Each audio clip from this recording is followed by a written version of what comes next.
દોસ્તો નમસ્તે, હું મનોજ પનારા. મિત્રો, મારે આજે તમારી સાથે એક વાત શેર કરવી છે. ખેડૂત આંદોલન ચાલી રહ્યું છે. સરકાર ખેડૂતોથી ડરી રહી છે અને ખેડૂત આંદોલનને જે કોઈ લોકો સપોર્ટ કરી રહ્યા છે એને ડરાવવા માટેનો સરકાર પ્રયત્ન કરી રહી છે એનો જીવતો જાગતો પુરાવો મારે તમારી વચ્ચે રજૂ કરવો છે. મિત્રો, અચાનક જ અમારી એક ગૌશાળા છે, શ્રી મેરડીધામ ગૌશાળા, એને એક નોટિસ થમાવી દેવામાં આવે છે. આ નોટિસનો પુરાવો છે. જે ગામમાં અમારી ગૌશાળા છે ધુડકોટ, એના મંત્રી અને એમના દ્વારા એક નોટિસ આપવામાં આવે છે કે આ ગૌશાળા ખરાબામાં ઊભી છે અને આ ગૌશાળા ઝડપથી તમે ખાલી કરી નાખો, અમારે આ ગૌશાળા પાડી નાખવાની છે. મિત્રો, આ ગૌશાળાને નોટિસ શું કામ આપવામાં આવે છે ખબર છે? એનો ગૌશાળાનો ટ્રસ્ટી મનોજ પનારા છે, એનો પ્રમુખ મનોજ પનારા છે. એટલા માટે મનોજ પનારાને દબાવવા ધમકાવવા માટે આ 300 ગાયો જે એનું ભરણ પોષણ કરવામાં આવે છે આ ગૌશાળામાં, એ ગૌશાળા પાડી નાખવાનો ઓર્ડર આ 7 તારીખે ગૌશાળાને આપવામાં આવે છે. મિત્રો, બહુ ઉપરથી સરકારનું ષડયંત્ર છે. સરકાર લાગતા વળગતા અધિકારીઓને આ નોટિસ આપવાનું કહે છે ને આ નોટિસ અમને મળે છે. તરત જ હું જાણી જાઉં છું કે આ ગૌશાળા પાડી નાખવા પાછળનો હેતુ માત્ર ને માત્ર હું એનો પ્રમુખ છું અને હું એટલા માટે મને દબાવવા ધમકાવવામાં આવે છે, મને ખેડૂત આંદોલનમાંથી દૂર કરવા માટેનો આ એક પ્રયત્ન છે એ હું સમજી જાઉં છું. એટલા માટે હું પોતે આ ગૌશાળાના પ્રમુખ પદ તરીકેથી રાજીનામું આપી દઉં છું. મેં ચેરિટી કમિશનરને પણ આજે જ આ પ્રમુખ પદ છોડવા માટેનું જે ઓથોરાઇઝ ડોક્યુમેન્ટ કરવાના આવે આ એની ઝેરોક્સો છે પણ મેં કરી દીધા છે અને ઓથોરાઇઝ ડોક્યુમેન્ટ મેં ચેરિટી કમિશનરમાં સબમિટ કરાવી દીધા છે આજે કે ભાઈ હું આ પ્રમુખ પદ મેરડીધામ ગૌશાળાનું છોડું છું. મારા કારણે 300 ગાયો બિચારી જ્યાં પોતાનું પેટ ભરે છે એ હેરાન ન થાય, એ ગૌશાળા પડી જાય ચોમાસામાં તો શું થાય એ હાલતને હું સમજી શકું છું, એટલે મેં રાજીનામું આપી દીધું છે. મિત્રો, તમારા ધ્યાનમાં મૂકી દઉં, હું ઘણા સમયથી બાકીના ટ્રસ્ટીઓ જે વસરામભાઈ સરપંચ આ ગૌશાળાના મૂળ સ્થાપક અથવા તો ચલાવે છે એમને મેં કીધેલું કે ભાઈ મારા કારણે તમને ભવિષ્યમાં તકલીફ પડશે, મને તમે આ પ્રમુખ પદ તરીકે છૂટો કરો. પરંતુ એ કહેતા હતા કે વાંધો નહીં, ભલે તું રહે. પરંતુ આજે મારે એ ગૌશાળાના પ્રમુખ તરીકે રાજીનામું આપવું પડ્યું છે. મને એનું દુઃખ નથી, કારણ કે સેવા ત્યાં કરતા હતા અમે લોકો અને વધુ સેવા તો વસરામભાઈ જ કરતા હતા. મારું તો કાગળ ઉપર માત્ર નામ હતું. પણ દુઃખનું એ વાતનું છે કે ભારતીય જનતા પાર્ટી અને એની સરકાર, એના નેતાઓ, એના અધિકારીઓ આ લેવલે ખેડૂત આંદોલનને દબાવવા માટે, અમારા જેવા આગેવાનોને ધમકાવવા માટે આ રસ્તો અપનાવે. આ વ્યાજબી નથી. જે ગાયના નામે મત માગે છે, જે રામના નામે મત માગે છે, એ સરકાર ગાયની ગૌશાળા પાડી રહી છે, મંદિરો બરબાદ કરી રહી છે. રામ મંદિર જેના નામે આ લોકો સત્તામાં આવ્યા છે, 2માંથી આજે આવડી મોટી સત્તા એમને મળી છે. 2 જ સંસદ હતા. રામ જન્મભૂમિ આંદોલન પછી અમને આવડી મોટી સત્તાઓ મળી.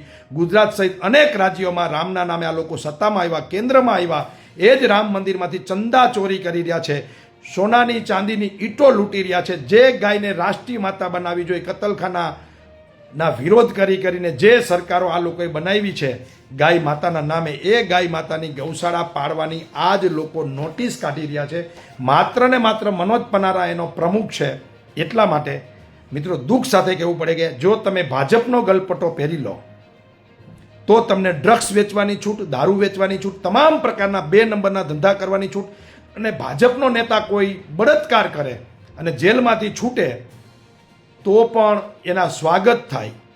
ભાજપનો નેતા કોઈ પણ કાંડ કરે તો એને બચાવવા આખી સરકાર અને અધિકારીઓને સૂચના આપવામાં આવે અને ભાજપની નીતિઓનો વિરોધ કરે, ખેડૂતોને કોઈ સમર્થન કરે, ભાજપની ખોટી વાતોનો કોઈ વિરોધ કરે તો એવા લોકોને દબાવવા ધમકાવવામાં આવે. એ આ સરકારની નીતિ છે.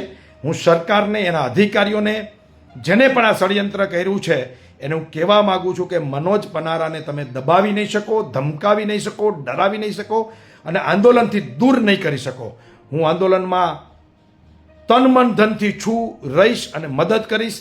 તમારે જે કાંઈ નીતિઓ અપનાવી હોય અપનાવી લેજો. સરકારને ખેડૂતોને 4 ગણું વળતર બજાર કિંમતનું આપવું પડશે. જ્યાં સુધી નહીં આપે ત્યાં સુધી આ લડાઈ ચાલુ રહેવાની છે, એમાં શંકાને કોઈ સ્થાન નથી. તમારે જે પણ નીતિઓનો અખતરો કરવો હોય એ કરજો, એની કોઈ ના નથી. પરંતુ આ ડરી જાય, ઝૂકી જાય, બી જાય એ આ મનોજ પનારા નહીં. તમે પાટીદાર આંદોલનમાં મારી ઉપર 16થી વધારે કેસ કરી ચૂક્યા છો, અત્યારે પણ તમે કરી શકો છો, પણ ગૌશાળાને અને ગાયને હેરાન ન કરતા એવી મારી 2 હાથ જોડીને વિનંતી છે. તમારામાં દમ હોય તો મને નગર દરવાજામાં ઊભો રાખીને ગોળી ધરબી દો, મારા પર ખોટા કેસ કરી નાખો, મને જેલમાં પૂરી દો, મને એનો કોઈ વાંધો નથી. પણ ગાયોને હેરાન કરવાનું બંધ કરો. જે હિન્દુ ધર્મની વાતો કરી અને હિન્દુ ધર્મના પાયામાં ગાય માતા છે, એ ગાય માતાને તમે હેરાન કરવા માટે નીકળી પડ્યા છો, એની ગૌશાળા પાડવા નીકળી પડ્યા છો, મને દબાવવા માટે ખાલી. તો હું મારું રાજીનામું આપી દઉં છું. પરંતુ એ અધિકારીઓને, એ તંત્રને કહેવા માગું છું કે 8 દીમાં તમે જે માપણી કરાવીને ફટાફટ ખોટી અરજીઓ કરાવીને તમે ફટાફટ ગૌશાળાને નોટિસ આપી છે માત્ર ને માત્ર મને દબાવવા માટે, એ હું જાણું છું. હું પોતે જ આ ગૌશાળાના પ્રમુખ પદ તરીકે સ્વયંભૂ રાજીનામું આપું છું ગાયની રક્ષા માટે. ગાયની રક્ષા માટે. તમે ગાયની વાતો કરી જાણો, તમારી તાકાત નથી ગાયની રક્ષા કેમ થાય.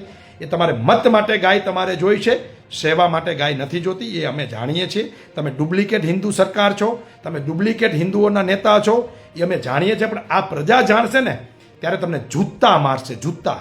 ભાજપના નેતાઓને રોડ ઉપર જૂતા મારશે આ ખેડૂતો, આ પ્રજા. પણ એનો સમય આવવા દો, ઝૂકવાના નથી, ડરવાના નથી. આ રાજીનામું મેં મોકલી દીધું છે. હવે મહેરબાની કરી અને આ ગૌશાળાને પાડતા નહીં. ચોમાસામાં આ ગાયો ક્યાં જશે, એની નીણ ક્યાં હાંચવી, એ ટ્રસ્ટીઓની ચિંતા છે.